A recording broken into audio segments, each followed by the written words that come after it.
No Saber Direito desta semana, você vai assistir a um curso sobre direito administrativo. A professora Luana Carvalho traz os contextos da Lei 14.133, de 2021. Você vai saber mais sobre a responsabilidade subsidiária da administração e sobre os crimes em licitações e contratos. Vai entender a importância da estimativa de preços no processo licitatório e as exceções ao procedimento de licitações. Já está no ar a aula 4.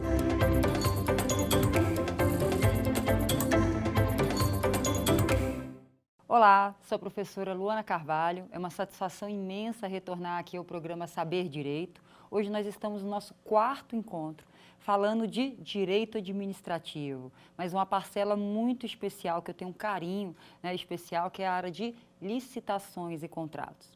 Nosso primeiro encontro, nós falamos da responsabilidade estatal, mas uma responsabilidade específica, tratada no contexto da Lei Geral de Licitações, e é quando a gente fala da possibilidade da administração se responsabilizar subsidiariamente por verbas trabalhistas não quitadas pelas empresas que prestam serviço à administração e solidariamente por verbas previdenciárias também não quitadas pelo empregador dos funcionários que prestam serviços permanentes na administração. No nosso segundo encontro, nós falamos dos crimes em licitações e contratos e descrevemos, fomos avaliando cada uma das etapas do crime de contratação direta e legal. Fizemos um cotejo entre o regime jurídico administrativo, quando essas regras de crimes e licitações e contratos estavam previstos lá no artigo 89 a 108 da Lei 8666, o antigo regime geral de licitações, com o Código Penal. No nosso terceiro encontro, nós nos preocupamos em avaliar a importância de uma das atividades que envolve o macroprocesso de contratações, que é a atividade de estimativa da contratação, materializada na nossa pesquisa de preços. Nós vimos que ela é uma atividade tão importante que dá pressuposto de validade para várias das fases do macroprocesso de contratações e, de longe, serve somente para verificar se a gente tem recursos orçamentários suficientes para realizar aquela compra ou aquela prestação de serviços. Hoje, o nosso capítulo aqui, nós vamos nos dedicar à gestão de riscos na Lei Geral de Licitações. Mas antes de falar efetivamente, adentrarmos ao texto normativo da Lei 14.133, vamos entender o que é gestão de riscos como um todo. Então, gestão de riscos é o conjunto de atividades que envolvem processos, estruturas e pessoal para avaliar previamente alguns riscos, algumas situações indesejadas que podem mitigar, atrasar, retardar ou até inviabilizar a consecução de algum objetivo. Quando eu trago esse contexto de gestão de risco para as contratações públicas, é esse conjunto de atividades, processos, estruturas que vão trazer aí todo um processo estruturado para eu evitar alguns riscos que poderiam dificultar a minha compra ou até retardar o objetivo final da consecução da gestão pública, ok? Então, a gestão de risco como um todo, ela é um conjunto de atividades. E nós vamos verificar como que ela está estruturada no conceito da Lei 14.133. Lembrando que, desde a nossa primeira videoaula, nós estamos utilizando uma técnica comparativa. O que é isso, professora? Considerando que nós estamos em um novo regime e nós ficamos 30 anos sobre a égide da Lei 8666, a melhor técnica de transferência de conhecimento, considerando o lapso temporal que nós ficamos com a vigência do antigo regime, é fazer de forma comparativa, entender as inovações do novo normativo e as suas alterações. E assim a gente consegue ter uma visão geral e sistêmica. Eu costumo dizer, principalmente para as minhas turmas que estão participando de concurso, que a nova Lei de Licitações, a Lei 14.133, ela é um ambiente de oportunidades. E ela nos fez, durante esses 2 anos e 8 meses que esteve em concomitância com a Lei 8666, eu costumava dizer que nós estamos em um período de desconstrução afirmativa. O que é uma desconstrução afirmativa, professora? A partir do momento que eu tenho a troca de todo um regime, eu tenho que desconstruir certa compreensão do que eu já tinha. Vem um novo regime, vai fazer toda essa alteração, eu vou desconstruir certa compreensão para trazer todos os benefícios desse novo regime. Por isso eu falo que nós estamos nesse período de desconstrução afirmativa. E sem essa desconstrução eu não tenho espaço para absorver as melhorias e os aprimoramentos. E em todo esse aprimoramento da Lei 14.133 está inserido o contexto da gestão de riscos. Não que com base na Lei 8666 eu não tivesse que avaliar a minha atividade de compras públicas avaliando e fazendo gestão de riscos. Mas nós não tínhamos de forma expressa no texto geral de licitações a exigência, a tradução da gestão de risco como uma diretriz, como um pilar de governança. Eu também não tinha no texto geral de licitações a técnica de gestão de risco como processo estruturado. Então, agora nós temos dentro do regime geral de licitações, tá? Então, vamos lá, vamos entender toda a técnica de gestão de riscos que precisa efetivamente ser empregada dentro do macro processo de contratações públicas. Eu vou repetir aqui o que nós passamos na aula para uma compreensão sistêmica. Dentro da estrutura da Lei 14.103, e qual a sua estrutura? Ela é dividida em 5 títulos principais.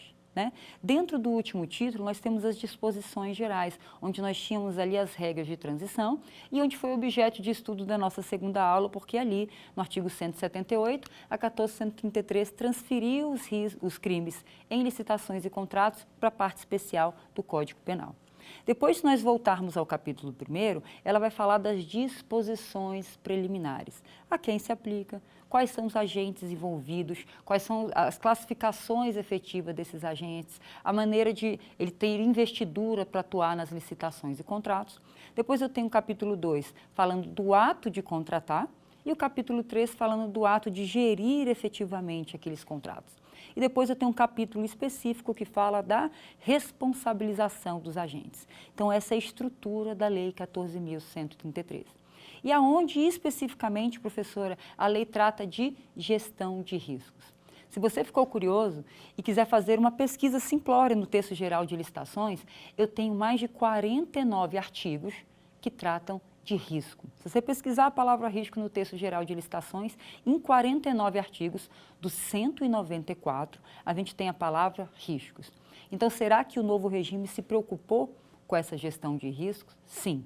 Então, vamos entender essa estrutura de gestão de riscos agora para as compras públicas. Aonde que eu tenho, professora, mais concentrada a informação geral de gestão de riscos? Vamos lá. Eu tenho essa informação concentrada primeiro, lá no parágrafo único do artigo 11. O que é o artigo 11 dentro dessa estrutura que nós avaliamos? Nós estamos no título 2, que trata das licitações, mas também fala da exceção à contratação, que trata ali das contratações diretas e alienação. Dentro desse título, eu tenho a fase preparatória. E antes de iniciar as informações de toda a fase preparatória, nós temos o artigo 11 que fala do planejamento como um todo. E é nesse artigo, mais especificamente no seu parágrafo 1º, que a 14.103 fala o seu propósito. Fala quais são as suas bases e como que o processo de contratação tem que ser efetivamente conduzido de acordo com seus novos ditames. E olha o que fala o artigo 11 para a gente, parágrafo único. Diz o seguinte: a alta administração do órgão ou da entidade é responsável pela governança das contratações e deve implementar processos e estruturas, inclusive gestão de riscos e controles internos, para quê? Para avaliar, direcionar, monitorar os processos licitatórios e os respectivos contratos com o intuito de alcançar os objetivos que estão estabelecidos no caput do artigo e promover um ambiente íntegro e confiável, assegurar o alinhamento dessa contrataçãozinha propriamente dita com o planejamento estratégico e com as leis orçamentárias e promover eficiência, efetividade e eficácia nas suas contratações. Olha quantas diretrizes eu tenho em um único artigo. Mas o objetivo final está na parte final desse artigo, que diz que, para as contratações públicas, o objetivo, o propósito é realizar compras mais eficientes, eficazes, efetivas e econômicas. Com isso, a 14.103 ela estabelece o que nós conhecemos como a teoria dos 4 Es. Quando eu tenho que fazer uma contratação mais eficiente, ela nos pressupõe o quê? Que as compras públicas precisam ser realizadas no menor tempo possível. Quando ela fala que as compras públicas precisam atingir o objetivo, dar eficácia, a gente precisa realizar no menor tempo possível, mas cumprir o objetivo, fazer o que precisa ser feito. E quando ela fala de efetividade, é a junção da eficiência com a eficácia. fazer em menor tempo aquilo que eu preciso fazer, mas com o menor impacto possível. Se eu conseguir atingir esses 3 objetivos, eu estou promovendo sim uma contratação com base na Lei 14.133. E se eu fui eficiente, se eu fui eficaz e se eu fui efetivo, se eu fiz o que deveria fazer com o menor impacto possível em um menor tempo, automaticamente eu posso pressupor que o meu processo ele foi econômico. Por isso nós falamos que nós estamos na teoria dos 4 E's. Esse é o propósito, esse é o objetivo. Mas para que eu alcance esse propósito, tem todo um caminho para eu percorrer. E esse caminho ele começa com a implementação de mecanismos de governança. E dentre os principais mecanismos de governança que nós temos como um comum senso de que nós temos 4 pilares para essa governança, quando eu falo de governança das contratações, não da governança institucional como um todo. Lembrando que eu estou no contexto do direito administrativo, licitações e contratos. E dentro desses pilares, um deles é a gestão de risco. Lembra ali no parágrafo único do artigo 11, que diz que a alta administração ela é responsável por implementar a governança, instruir processos e procedimentos, inclusive gestão de risco? Hoje, os servidores que atuam no processo de contratação, as empresas que prestam serviços para a administração ou fornecem bem para a administração, não têm noção do quanto a gestão de risco nos respalda. Como a gente falou, gestão de risco é um conjunto de atividades, não é um único ato e uma única ação. É um conjunto de atividades que vai tentar identificar situações indesejadas que possam diminuir ou até inviabilizar a consecução do objetivo, e aqui são as compras públicas. Lembra que nós falamos isso? Só que para que isso aconteça, para que todos esses objetivos, esse aprimoramento traduzido pela Lei 14.133 aconteça dentro da nossa instituição, se reflita no mercado fornecedores dos bens e os prestadores de serviço, isso vai demandar um tempo e um processo de aprimoramento. E dentro das instituições públicas, nós vamos precisar dar alguns passos para conseguir atender efetivamente esses objetivos. A gente precisa, primeiramente, ter interesse institucional em evoluir na matéria, para que o órgão entenda que ele precisa tomar decisões baseadas naqueles procedimentos de menor risco para a administração. Depois que a administração tem um interesse em evoluir efetivamente nessa matéria, é preciso dar a base estruturante, ou seja, elaborar os normativos relativos à gestão de risco, principalmente em razão das suas técnicas, para que os servidores que vão operar todo o processo de contratação e as empresas que vão participar dos torneios licitatórios ou das contratações diretas saibam que todas as decisões serão baseadas no menor risco para a administração.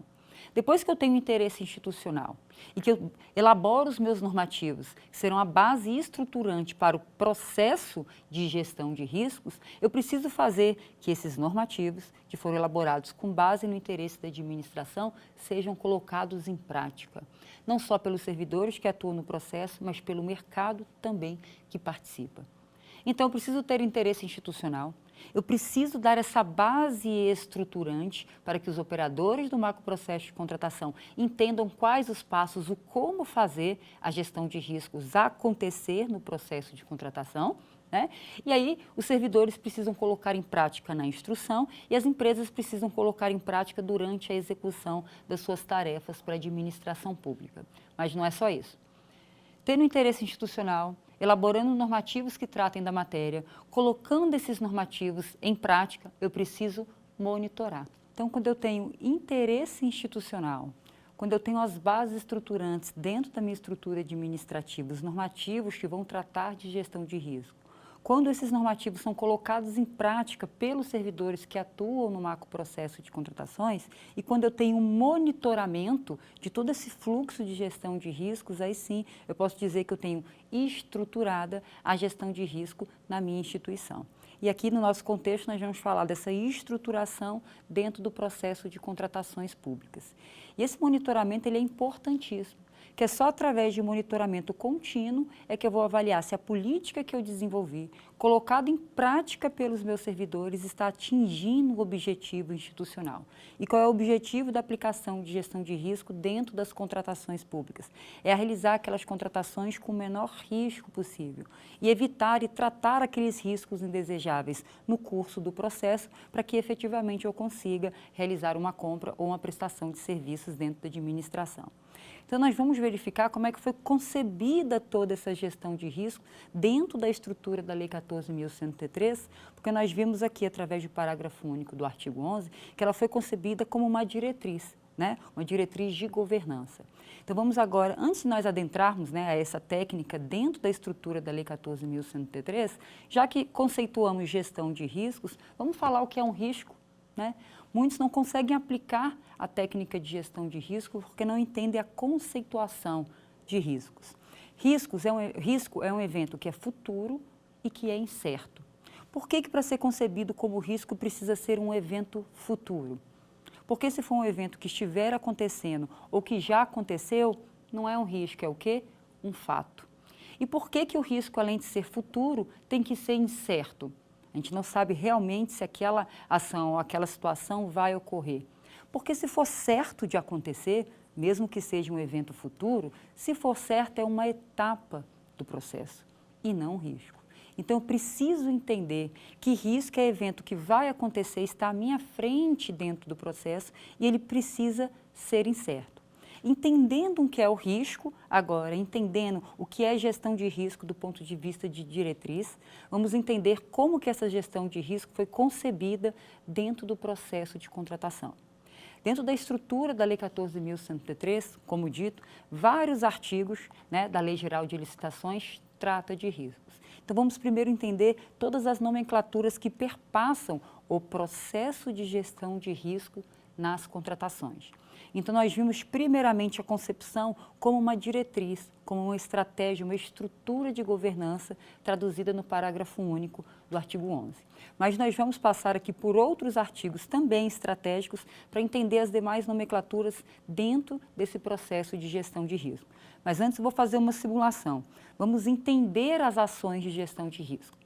Se eu estou aqui percorrendo um caminho, eu estou aqui em uma pista e aqui nós temos, por exemplo, eu estou caminhando e logo à minha frente eu tenho um precipício. Se eu continuar a minha ação, ou seja, se eu continuar andando, eu corro o risco de cair ou eu vou cair? Se eu continuar a minha conduta ciente que ali termina o meu caminho, que ali tem um precipício, eu corro o risco de cair ou eu vou cair? Se eu continuo a minha conduta, certamente eu vou cair. Então, eu não estou falando de uma situação que envolve um risco, envolve um fato. A continuidade da minha conduta vai deflagrar no fato em que eu vou cair efetivamente naquele precipício. Mas deixa eu mudar aqui o contexto. Se eu estou neste mesmo caminho, mas ao invés de um precipício eu tenho um buraco até muito extenso, mas a pista continua do outro lado. Se eu continuar a minha ação agora, eu corro o risco de cair ou certamente eu vou cair naquele buraco? Mudando o contexto, a nossa resposta é distinta. Enquanto naquela outra situação, se eu continuo a minha ação, é o fato que eu vou cair, e nessa demais vai depender do quê? Do contexto. A certeza ou não que eu vou cair vai depender da condução da minha ação. Se eu continuar caminhando, eu posso cair ou não. Nesse caso, eu estou dentro de um contexto de risco. Então, o que acontece? Toda vez que eu tiver que lidar com essa situação, ou seja, toda vez que eu tiver que lidar com o risco, surge a necessidade de eu participar de um processo de gestão de risco, um processo que é estruturado. Então, toda vez que eu identificar uma situação que pode retardar o meu objetivo, e nesse exemplo que eu dei, o objetivo era continuar aquele caminho, e no conceito de contratação pública, o meu objetivo é deflagrar ao final a melhor compra ou a melhor prestação de serviço. Então, para que eu atinja esses objetivos, previamente eu vou levantar se há riscos que podem dificultar ou até inibir efetivamente essa minha ação. E toda vez que eu identificar um risco, surge a necessidade de eu lidar com esse risco. E aí surge o processo estruturado de gestão de riscos, ok? Então tá, vimos o contexto de risco dentro da diretriz do artigo 11, parágrafo único. Vamos aos demais artigos da 14.133. Eu também falo de riscos na 14.133, lá no artigo 169. Aonde que está dentro da nossa estrutura o artigo 169? O artigo 169 está no capítulo 4, que trata ali das irregularidades. Irregularidades essas que podem acontecer, sim, no curso do processo de contratação. E para tentar combater efetivamente essas irregularidades, a Lei 14.103 traz para a gente linhas de defesa. Né? Ela pressupõe que nós temos ali várias linhas, mais especialmente 3 linhas, para defesa da administração para evitar as irregularidades nas compras públicas. Né? E nessas linhas de defesa nós temos unidades e servidores que atuam nessas frentes. Na primeira linha de defesa, nós temos os atores que estão envolvidos no processo de contratação, nas fases efetivas desse processo. Como uma segunda linha de defesa para a administração, nós temos o corpo de assessoramento jurídico, que avalia a conformidade legal, nós temos os controles internos administrativos, que também fazem essa defesa para evitar essas irregularidades. E eu tenho como uma terceira linha de defesa os nossos órgãos de controle, né? Como o Tribunal de Contas da União, os Tribunais de Contas estaduais e os municipais. Então, 3 linhas de defesas previamente estruturadas como defensoras de algumas irregularidades que podem acontecer nas contratações públicas. Então, esse é o contexto do artigo 169 da 14.133. Então, vamos verificar o que ele traz sobre gestão de riscos, o que ele fala de riscos para a gente. O artigo 169, ele traz a seguinte informação para nós. As contratações públicas deverão submeter-se a práticas contínuas e permanentes de gestão de risco e de controles preventivos, inclusive mediante a adoção de recursos de tecnologia da informação e, além de estar subordinadas ao controle social, sujeitar-se-ão às seguintes linhas de defesa, que foi aquilo que eu acabei de passar para vocês. A primeira e a segunda linha de defesa, com todos esses agentes e setores envolvidos. Aí vai além o artigo 69, diz o seguinte, no parágrafo 3º do inciso 1º. Quando constatarem simples impropriedades formais, quando esses atores que estão envolvidos na defesa das irregularidades possíveis de acontecer no processo de contratação, quando constatarem simples impropriedade formal, adotarão medidas para o seu saneamento e para mitigação de riscos de nova ocorrência. Então, olha só, toda vez que avaliar uma inconformidade, uma impropriedade formal, esses atores envolvidos no processo de defesa da administração em razão de algumas possíveis irregularidades, né, terão que verificar o seguinte, qual o motivo que deu causa a essa irregularidade. Identificando esse motivo, vão ter que fazer o trabalho de gestão de riscos. Para quê? Para evitar novas ocorrências em casos similares e para a continuidade do processo. Tá? Então, lá no artigo 11, parágrafo 1º, nós temos a categoria de gestão de risco tratada como uma diretriz, uma estrutura de governança. Aqui, no artigo 169, ela vem aqui dentro do conceito que nós temos de linhas de defesa. Então, ela é uma técnica de controle. Identificada uma irregularidade, automaticamente eu tenho que tratar o risco de nova ocorrência dessa irregularidade. Já vimos aqui 2 artigos da 14.133 tratando de riscos. Fora isso, eu tenho mais 47 artigos que assim o fazem. E um desses artigos é o que está lá no 18 do título 2 da 14.133, que é a fase preparatória. E lá ele muda a nomenclatura. Lá ele fala, olha, dentro do curso da fase de planejamento da contratação, dentre todos os artefatos, ou seja, instrumentos que eu preciso elaborar, eu preciso fazer a análise de riscos. Quando no artigo 18, a nomenclatura da Lei de Licitações fala de análise de riscos, eu estou em um trabalho específico. É onde eu vou estruturar essa análise em um documento formal chamado mapa de risco da fase de planejamento da contratação. Então, quando a Lei 14.103 fala em gestão de risco, ela está falando da diretriz geral.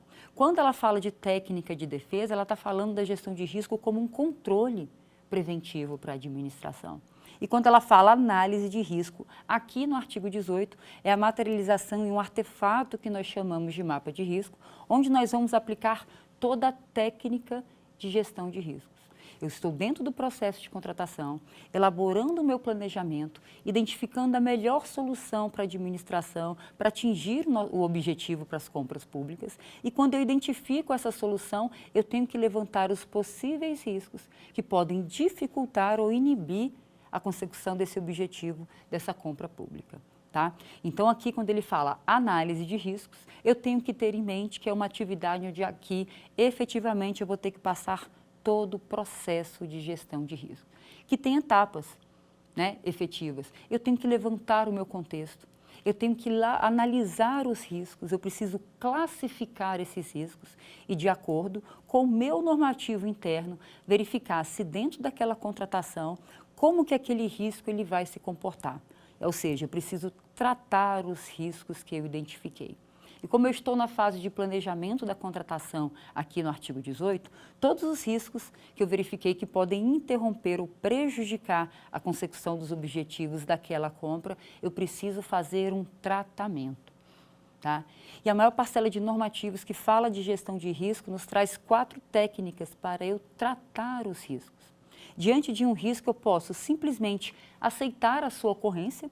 Então, naquele risco que nós estávamos falando, se eu continuo minha ação, ali tem uma dificuldade, um risco envolvido, que é um buraco, eu preciso atravessar aquele risco, aquele desafio que está à minha frente, eu tenho 4 formas de o fazer.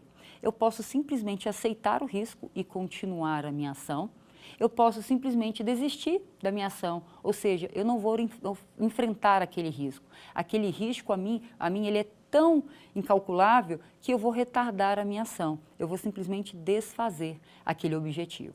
Ou eu posso mitigar a ocorrência, praticar alguma ação que vai diminuir a probabilidade daquele risco acontecer e diminuir a chance da consecução do meu objetivo. Né? E eu posso também transferir esse risco para um terceiro. Mas olha o que eu falei, toda vez que eu identifiquei um risco e que eu preciso lidar com esse risco, eu preciso estar num processo estruturado de gestão, que faz a identificação do contexto, eu faço a análise dos riscos, eu trato esses riscos. E depois disso, a gente precisa aplicar o que é mais importante. Eu preciso tomar a decisão baseada nesse risco que eu identifiquei. Vejam como a gestão de risco ela é estruturada. Nós precisamos entender que esse aprimoramento da Lei 14.103 não traz a gestão de riscos à toa para o meu contexto das compras públicas. É através da gestão de risco que eu vou tomar decisões mais sólidas, que vão efetivamente avaliar, desde o planejamento da minha contratação, quais são as dificuldades advindas daquele objeto específico que eu preciso contratar.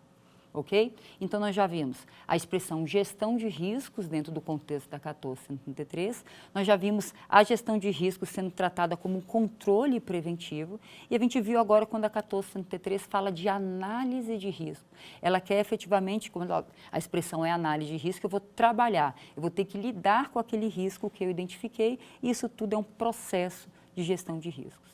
Só que mais à frente, ela também fala de riscos como uma matriz. Ela chama, se nós formos até o artigo 6º da Lei 14.103, que trata das definições, ela traz para mim o conceito de matriz de risco. Olha as expressões que nós já utilizamos aqui. Gestão de riscos, né? Técnica de controle, análise de riscos. E agora eu também tenho no texto da Lei 14.103 a expressão matriz de risco. Quando ela fala matriz de risco, o que ela quer trazer para mim? Dentro do conceito de compras públicas. Ela fala o seguinte, ó. Matriz de risco é uma cláusula contratual, definidora de riscos e responsabilidades entre as partes e caracterizadora do equilíbrio econômico-financeiro inicial do contrato, em termos de ônus financeiros decorrentes de eventos supervenientes à contratação, contendo, no mínimo, alguns requisitos. Então, olha só, quando eu olhar a 14.103 e verificar a expressão matriz de risco, ela está querendo falar para mim que é uma cláusula contratual. Então, matriz de risco é uma condição que vai ser acordada entre as partes. Para quê? Para identificar objetivamente quais são os riscos e alocá-los. É por isso que, mais adiante, além da expressão matriz de risco, a 14.103 fala em matriz de alocação de riscos. É uma cláusula contratual que vai alocar os riscos levantados para atingir aquele objetivo. Quando eu levanto alguns riscos, eu preciso objetivamente repartir entre as partes. Quais as partes que estão envolvidas? A administração e as potenciais fornecedoras de bens e prestadoras de serviço. Quando eu estou na minha fase de planejamento, que eu levanto alguns riscos, quando esses riscos influenciarem sobremaneira no equilíbrio econômico-financeiro do contrato, surge a possibilidade de eu elaborar uma matriz de risco, uma cláusula contratual que vai distribuir objetivamente os riscos entre as partes envolvidas. E com isso eu posso alocá-los. Então, olha só, vamos entender aqui até onde nós já avaliamos gestão de risco. Quando trata em gestão de riscos, no parágrafo único do artigo 11, diretriz, principalmente uma estrutura de governança, né? Quando eu falo ali de uma técnica de defesa, estou lá no artigo 169. Artigo 18 fala de análise de risco, que eu vou ter que lidar com os riscos que foram levantados, e no artigo 18 eu falo na fase de planejamento da contratação. Quando eu falo matriz de risco, é uma cláusula contratual que vai fazer a repartição objetiva de riscos que influenciam no equilíbrio econômico-financeiro do contrato. E se eu faço essa matriz, estabeleço essa cláusula contratual alocando os riscos, isso quer dizer que eu defini o valor inicial do meu contrato. Ok? Então, em todas essas expressões, nós vamos encontrar na 1433. Um como diretriz, outra como artefato propriamente dito, um como cláusula contratual e o outro como técnica de gestão de risco. Tá? Eu venho falando aqui desde o início, até desde a primeira aula que nós estamos juntos aqui, falando de direito administrativo aqui, mais especialmente de licitações e contratos, que a lei de licitações, a 1433, ela é um ambiente de oportunidades. Mas ela também é um fruto de amadurecimento de vários outros normativos que nós temos também em gestão pública. A Lei 14.103, ela é um amadurecimento da Lei das Concessões, da Lei das Parcerias Público-Privadas, do regime diferencial de contratações, da Lei Geral de Contratações das estatais e das empresas públicas, a Lei 13.303. E apesar de ser novidade expressa no texto geral de licitações, quando eu comparo com o texto da 8666, que não trazia ali em seu bojo diretamente a aplicação de gestão de riscos nas contratações públicas, então apesar de ser novidade no texto geral, não é novidade no regime jurídico administrativo. A 14.103, um exemplo, a matriz de alocação de riscos, que é avaliar objetivamente os riscos que vão ser alocados entre as partes, ela trouxe todo o histórico lá da Lei de Parcerias Públicas e Privadas, desde 2004. Primeira vez que nós ouvimos falar de repartição objetiva de riscos foi na Lei das Parcerias Públicas-Privadas. Né? Naquele momento, a administração entendia que o particular deveria compartilhar com a administração os riscos envolvidos na contratação. Um pouquinho depois, a Lei do Regime Diferencial de Contratações falou o que para a gente? Até se amparando mesmo na Lei das Parcerias Público-Privadas, como o regime diferenciado ele flexibilizou o procedimento de contratar, nessa flexibilização ele trouxe alguns pontos de controle. Só que o texto geral inicial do RDC não falava sobre repartição objetiva de riscos. A repartição objetiva de riscos no RDC só partiu após um acordo do Tribunal de Contas da União. Quando o Tribunal de Contas da União estava auditando uma contratação feita pelo RDC, ele estava auditando a reforma do aeroporto Afonso Pena, ele sentiu a necessidade de ver essa repartição de riscos de forma objetiva.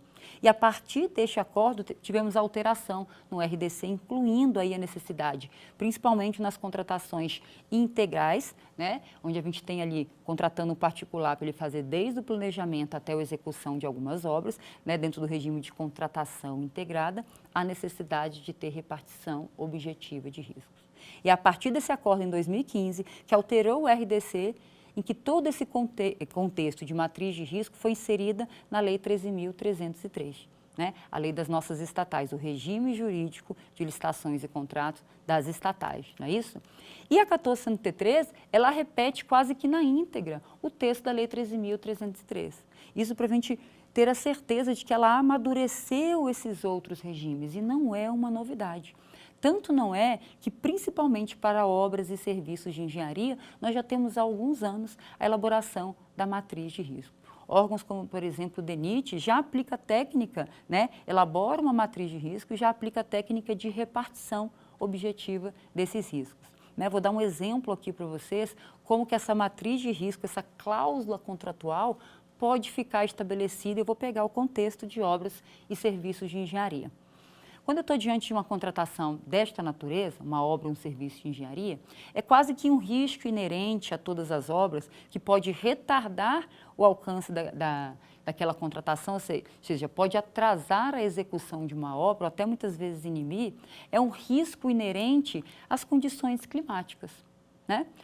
Ou seja, o excesso de chuva, a depender de onde é essa obra, que característica tem essa obra ou esse serviço de engenharia, pode influenciar sobremaneira no tempo de execução daquela obra. Então, condições climáticas são riscos inerentes à maior parcela de obras e serviços de engenharia. Então, vamos tentar exercitar como que a gente pode pegar esse risco, transformar em uma condição contratual que vai repartir objetivamente entre as partes, administração e empresa contratada, esse risco inerente que são as condições climáticas. Bom, como esse risco ele é inerente, uma das formas de nós trabalharmos como cláusula contratual é a seguinte: levantamos o risco, né, de condições climáticas poder efetivamente, né, diminuir aí a probabilidade de êxito dessa contratação, dessa obra, por exemplo, né, em questões de atraso propriamente dito.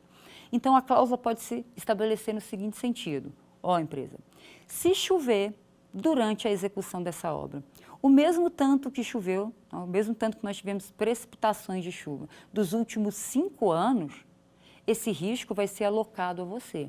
O que isso quer dizer? Se chover dentro dessa normalidade, você efetivamente já tem que fazer a sua proposta e o valor dessa proposta da administração, ciente que qualquer custo que você venha a ter dentro desse período de chuva, você efetivamente vai ter que arcar. Então, esse risco é seu. Se prepare para situações que são comuns e que veio acontecendo nos últimos 5 anos. Todavia, se chover além do que vem chovendo, né, nesses últimos 5 anos, esse risco vai ficar alocado à administração. E se porventura nós precisarmos aí reaver material ou pessoal para refazer parte da obra em que aquela chuva, por exemplo, possa ter ali dificultado a sua execução final, esse risco é com a administração e nós vamos o quê? Reequilibrar o contrato para reavermos material para refazer aquela parte que porventura tenha se desfeito e uma mão de obra efetivamente para executar. Olha o que nós fizemos. Avaliamos previamente um risco que é muito comum dentro das obras e serviços de engenharia, repartimos objetivamente e alocamos esse risco. Olha, até esse ponto, o risco é das empresas que vão prestar o serviço e, partindo desse ponto, o risco fica com a administração. É um risco híbrido. Alguns riscos a gente pode repartir ele para cada uma das partes. Outros riscos eles vão ficar diretamente somente com as empresas e outros com a administração. O interessante é que a gente precisa fazer isso de forma prévia. A gente precisa se antecipar a todas essas condições que podem dificultar ou retardar o atingimento de alguns objetivos. E isso tudo pressupõe a técnica de gestão de riscos, que traz agora inserido no bojo da Lei 14.133. Tá? Então, para o objetivo aqui dessa nossa aula, nós queríamos trazer essa visão sistêmica. Dentro de todo esse aprimoramento da gestão pública em razão das compras, que nós esperamos há mais de 30 anos, vem um novo regime e nos dá essa oportunidade, uma oportunidade de remodelar. E a gestão de risco, ela é uma tarefa muito estratégica. Se nós soubermos utilizar a gestão de riscos, nós vamos conseguir atingir cada vez mais rápido os objetivos e o propósito da Lei 14.133, está lá no parágrafo único do artigo 11, que é efetivamente deflagrar contratações mais eficientes, eficazes e efetivas. Tá?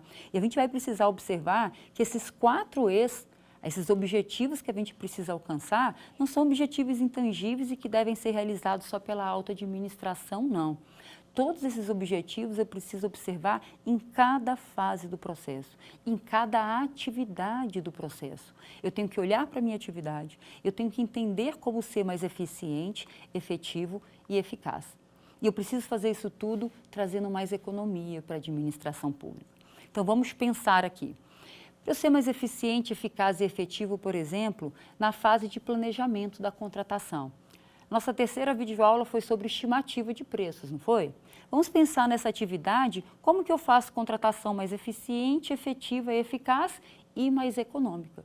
Quando eu estou fazendo a pesquisa de preço, se eu aplico as formalidades previstas na lei, eu estou sendo eficiente. Se eu cumpro os requisitos formais, eu materializei a minha eficiência. Se eu aplico as técnicas de precificação colhendo os preços nas fontes indicadas, aplicando a melhor metodologia matemática, eu fui eficaz. Mas quando eu faço tudo isso e depois, ao final, eu realizo uma análise crítica que traz qualidade para a minha estimativa, eu fui efetivo. Então, olha a importância de tentar estabelecer esse contexto da diretriz da 1463 em cada uma das atividades. Vamos pensar na fase de gestão e fiscalização contratual. Como que eu posso materializar todos esses objetivos? Eficiência, eficácia, efetividade e economicidade. Nós tivemos também na primeira videoaula, quando nós falamos da responsabilidade do Estado, que pode insurgir como subsidiária quando as empresas contratadas pela administração para a prestação de serviços com regime de dedicação exclusiva de mão de obra não arcar com as despesas dos pagamentos de verbas trabalhistas, pode insurgir o direito e a obrigação do órgão ter que arcar com esses valores, não é isso? Então, vamos pensar em gestão e fiscalização mais eficiente, eficaz e efetiva. Se eu tenho consciência de que a minha gestão e a minha fiscalização do contrato administrativo quer efetivamente evitar a responsabilidade da administração, eu fui eficiente, porque eu entendo a motivação da minha atividade. Se eu crio controles pensando nisso, se eu vou criar os controles de fiscalização pensando em afastar a responsabilidade da administração, eu fui eficaz. E se eu consigo fazer isso sem interferir na gestão da empresa, eu fui eficiente.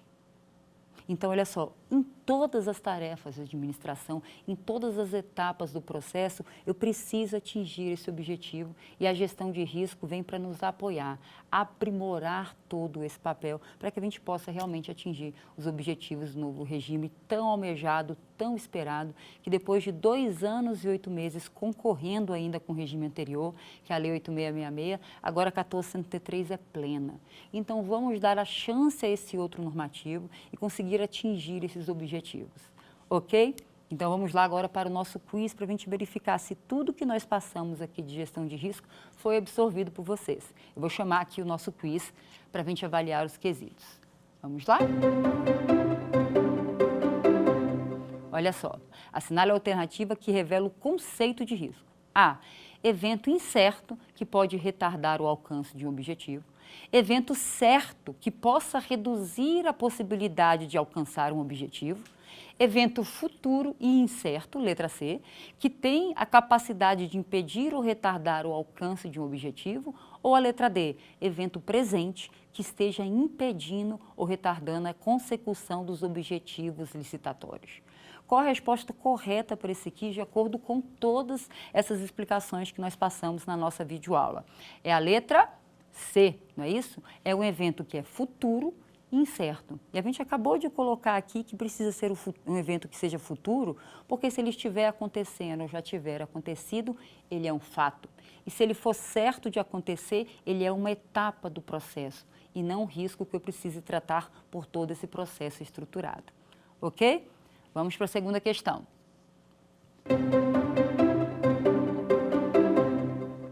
Agora, assinale a alternativa que revela o conceito mais completo de matriz de alocação, matriz de riscos previsto na Lei 14.133 de 2021. Vamos lá, conceito mais completo. Cláusula contratual definidora de riscos e responsabilidades entre as partes. Quais são as partes? A administração pública e a empresa contratada, que caracteriza o equilíbrio econômico-financeiro inicial do contrato. Letra B. Cláusula contratual definidora de riscos e responsabilidades entre as partes, que caracteriza o equilíbrio econômico-financeiro final do contrato. Letra C.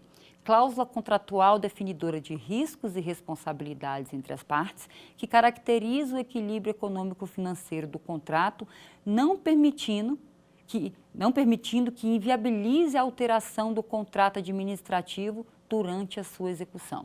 E a letra D, cláusula contratual definidora de riscos e responsabilidades entre as partes.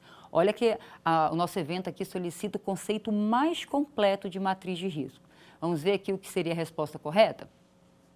É a letra A. Vamos lá. É uma cláusula contratual que define riscos e responsabilidades entre as partes e define o equilíbrio econômico-financeiro inicial do contrato. quando eu faço já a repartição objetiva de riscos, eu estou avaliando esse equilíbrio econômico-financeiro final, que pode ser que ao longo da minha execução haja um desequilíbrio que eu precise aí reavaliar. E eu precisar reequilibrar esse contrato. Então, aqui ela define o equilíbrio econômico-financeiro inicial do contrato. Resposta correta, a letra A. Vamos para o próximo quiz.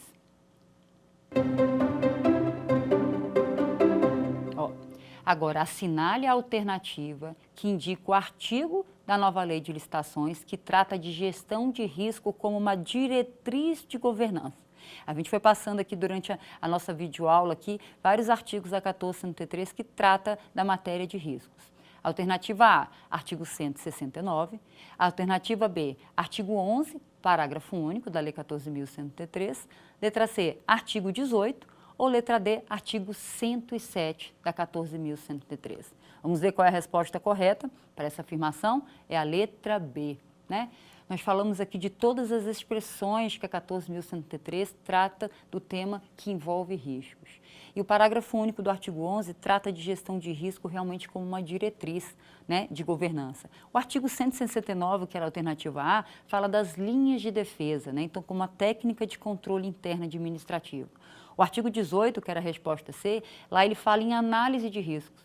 E nós vimos que essa análise de risco pressupõe eu ter que lidar com o risco que eu levantei. Eu passo por um processo estruturado que nós materializamos em um artefato que se chama mapa de risco da contratação. E lá no artigo 107 ele fala da matriz como cláusula contratual. Então, correta a afirmativa B, considerando que o nosso quesito pergunta quando que ele trata de gestão de risco como diretriz de governança. Tá? Então, aqui nós terminamos essa nossa videoaula que teve a intenção aí de passar todo o conceito de gestão de risco como técnica mesmo a ser empregada dentro das contratações públicas, né? Aqui nós não vimos todo o processo estruturado para a aplicação das técnicas de gestão de risco, mas nós vimos o conceito e como que nós vamos trabalhar todo esse caminho, porque nós vimos que o conceito de gestão de risco é o quê? É um conjunto de atividades. E nessas atividades envolvem pessoas, envolvem estruturas, envolvem controles internos e externos para que nós possamos levantar previamente, principalmente na fase de planejamento da contratação, os riscos que nós podemos enfrentar durante o curso dessa gestão. Só que olha só, nós vimos aqui, trouxemos o exemplo de materializar essa técnica de gestão de risco na fase de planejamento. Isso não quer dizer que nas demais fases a gente também não vá trabalhar a gestão de risco. Por exemplo, na fase de seleção do fornecedor, que envolve ou o rito geral, que é o torneio licitatório, como as contratações diretas, nessa fase também, onde eu estou no momento de selecionar o fornecedor de acordo com o planejamento da contratação, eu também vou atualizar o mapa de riscos. Eu tenho que fazer análise de risco para verificar quais são os inconvenientes que podem acontecer para dificultar ou retardar a fase de seleção do fornecedor. Fora isso, eu também tenho que fazer análise de risco depois de contratar, depois de selecionado um fornecedor, que eu firmar o contrato administrativo no momento da gestão, no acompanhamento da execução daquele serviço, eu também tenho que fazer análise de risco. Riscos levantados lá no início do planejamento da contratação, que podem influenciar no momento da execução ou da entrega do bem, ou efetivamente da execução da prestação de serviços, também precisam ser tratados. E na fase de gestão e fiscalização, eu também vou fazer essa análise de risco através de um artefato que nós chamamos de mapa de risco. Então, olha, eu faço o levantamento e a técnica de gestão de riscos começa na fase de planejamento, onde eu levanto riscos de todas as 3 fases do processo de contratação. Na segunda fase de seleção do fornecedor, eu tenho que atualizar esse mapa para verificar os percalços que eu posso enfrentar durante a sessão pública de seleção do fornecedor. E depois eu tenho que atualizar esse mapa de risco lá na 3ª fase para verificar os problemas que podem ser suportados na gestão e fiscalização contratual. Então veja que gestão de risco é um processo estruturado. Por isso que nós precisamos aqui primeiro trabalhar as diversas conceituações traduzidas no texto da 1433, para que toda vez que eu esteja diante do texto, do artigo específico, eu entenda qual é o direcionamento da 1433 em razão de toda a técnica de gestão de risco. ok?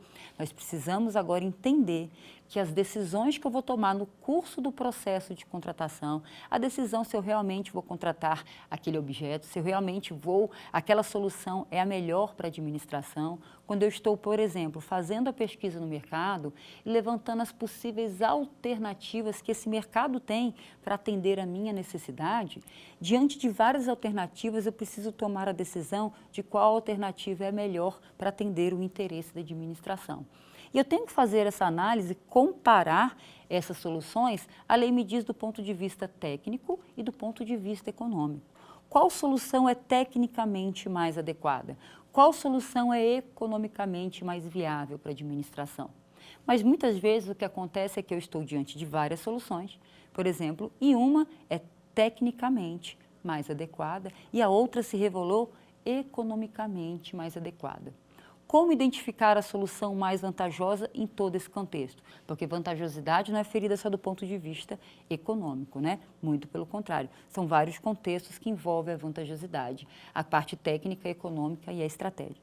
Então, vamos pensar que nós estamos no planejamento da contratação e dentro desse planejamento eu levanto mais de uma alternativa e uma se revela tecnicamente mais adequada e a outra economicamente. O que eu vou fazer? Eu vou avaliar, dentre essas duas soluções que estão se demonstrando viáveis, uma mais do ponto de vista técnico e a outra econômica, e eu vou avaliar aquela que tem menos risco para a administração. Então, olha a gestão de risco auxiliando na tomada de decisão. Lembra que eu falei para vocês que é um processo de amadurecimento? Que primeiro eu tenho que ter interesse institucional, depois eu tenho que elaborar o meu normativo interno, depois disso eu tenho que fazer que os servidores e as empresas contratadas, né, apliquem esse normativo e depois eu tenho que monitorar. Mas não adianta eu utilizar toda essa técnica se ao final eu continuar tomando as minhas decisões sem avaliar os riscos envolvidos na contratação. Então, as decisões dentro do processo de contratação precisam envolver os aspectos que possuem menos riscos para a administração. Ok? Então, isso é o que nós tínhamos aqui para a nossa videoaula. Acredito que todo o quiz aqui revelou para a gente aí tudo que nós passamos e é uma experiência que nós estamos no 4º episódio, né, para falar aqui de direito administrativo. Nós ainda temos o 5º episódio que nós vamos tratar de contratação direta. Tá? Esse foi o 4º, agora no próximo episódio, que tem um link total com o 2º tema que nós tratamos, que foi crimes, licitações e contratos. Por que eu faço esse interlink? Porque nos crimes de licitações e contratos, nós descrevemos toda a dinâmica do crime de contratação direta e ilegal. Então, agora na 5ª videoaula, nós vamos avaliar efetivamente qual é esse contexto da contratação direta, para que a gente evite realizar uma contratação direta e legal que possa me submeter a um processo de responsabilização. Processo esse de responsabilização que pode estar na esfera criminal, como nós vemos ali na 2ª videoaula, e no finalzinho também nós falamos dos aspectos de natureza civil e administrativamente. Vamos entender todo o rito da Lei Geral de Licitações e a gente vai aplicar a mesma técnica que nós estamos aplicando aqui já tem um tempo, desde a nossa primeira videoaula, que é a técnica comparativa.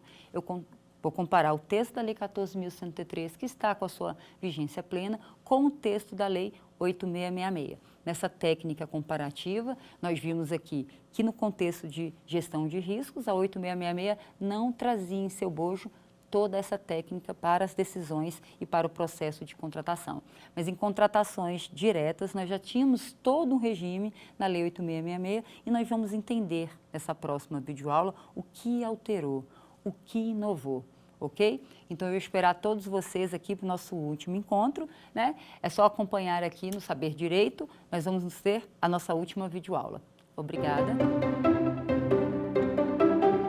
Quer dar alguma sugestão de tema para os cursos do Saber Direito? Então mande um e-mail para a gente, saberdireito@stf.jus.br. Você também pode estudar pela internet. Acesse o nosso site, radioetvjustiça.jus.br, ou pode rever as aulas no canal do YouTube, @Rádio e